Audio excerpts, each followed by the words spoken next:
Welcome to the video for C5.2.4, where we're going to look at surface area and rate. So for a starter, pause the video and list as many uses of explosives as you can. Okay, so here's some ideas. I'm not going to read them all out. You can pause the video and have a go at tick off the ones that you've managed to get yourself. Okay, so our learning objectives for today, you need to be able to describe the effect of surface area on rate of reaction, and you also need to be able to explain it. Okay, so what I want you to think about is you're making a cup of tea, you want to put some sugar in it. If I put 2 sugar lumps in my tea, or if I put 2 teaspoons, assume they're the same amount of sugar, which one's going to dissolve fastest? Okay, so hopefully you've decided that the granulated sugar, so the grains here, are faster, and these lumps are slower. Okay, and that's down to the surface area. So when something's dissolving in water, if I've got a big lump here, it only dissolves when the water molecules hit the surface of it. Okay, and because the surface area is lower here, then you're going to get less frequent collisions between the water molecules and the sugar, and therefore it's going to dissolve slower. So because it's got a lower surface area, it's going to be slower at dissolving. Okay, so it's the same thing with reaction rate. So if I've got the same mass of calcium carbonate in different size pieces, then the largest surface area is going to be my powder, because it's got smaller particles, so it's going to have a higher surface area. And just like a higher surface area means a faster rate of dissolving, it's also going to be a faster rate of reaction. So just to do some calculations to do with surface area, just to prove that the surface area is higher. So if I've got a 10 centimetre by 10 centimetre by 10 centimetres cube, if I work out the surface area of that, so a cube has 6 sides, and each side has a surface area of 10 by 10, so an area of 10 by 10. So I times that by 6, that's going to give me a surface area of 600 centimetres cubed. Sorry, that says square, that should be cubed, shouldn't it? So if I've got my smaller cubes, so it's the same volume of this, but if I cut that same volume into 8 smaller cubes, then each cube is going to have 5 by 5 by 6, which is going to be 150. So, but there's 8 of those cubes, so it's going to give me a surface area of 1,200, and again they should be cubed, sorry. So you can see that I've doubled the surface area when I've cut that into smaller pieces. So here's a graph of a reaction rate with the same chemicals. So it's, in this case, we've measured the loss of mass. So it's probably calcium carbonate, and our carbon dioxide gas is being given off, and that's leading to a loss in mass.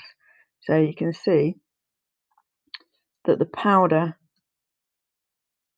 has a steeper gradient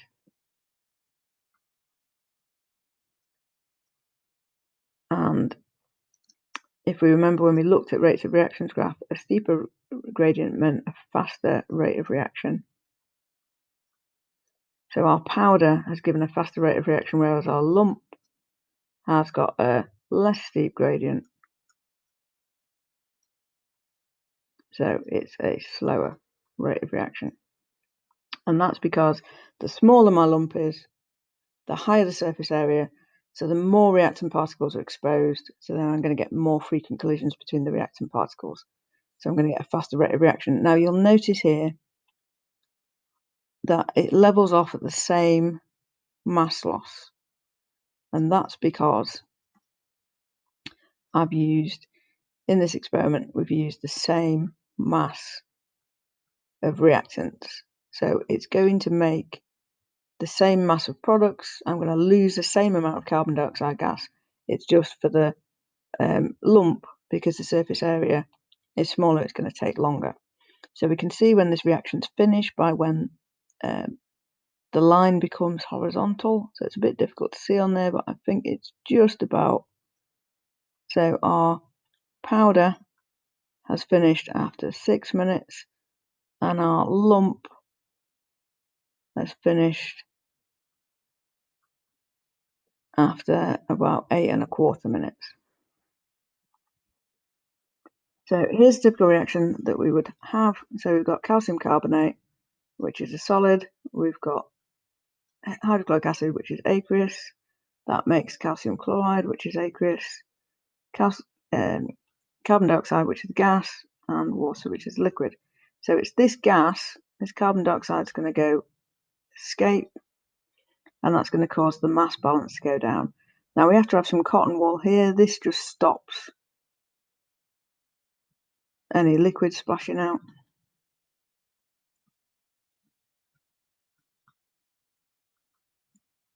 And we've used the same mass of calcium carbonate, whether it's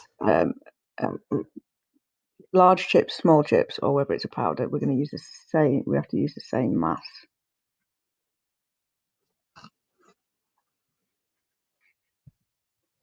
So this is the sort of table of results that you would get. And here's some sample results. So remember, our lumps here are going to have the lowest surface area, and then our powder is going to have the highest surface area. So if you look back on the previous slide, it will help you answer these questions. So we could plot a graph of this. So if you've got some graph paper, plot a graph of this. So pause the video and answer these questions. Okay, so hopefully we've looked back and we've seen that we've used the same amount of each reactant. So we've used 2.5 grams of calcium carbonate and we've used 50 mils of hydrochloric acid. So if we look at our results, we're looking at when the reaction is finished. So the reaction is finished when it doesn't change anymore. So for the powder, there is no further change after this point. And for the chips, it's reached the same point there, and then the lumps hasn't finished because it hasn't yet reached T.2. And then the last question was what causes the chemical reaction to finish? And that's from our previous lesson in 5.1, that a chemical reaction finishes when one of the reactants is used up, and we call that the limiting reactant. So here's a graph of results. So if you've plotted them, you should find it looks like this. So our powder has the steepest, so that's going to be the fastest rate of reaction. Our lumps, because it's got the lowest surface area, will be the slowest, and then our chips will be somewhere in between. Okay, thank you for listening. See you next time.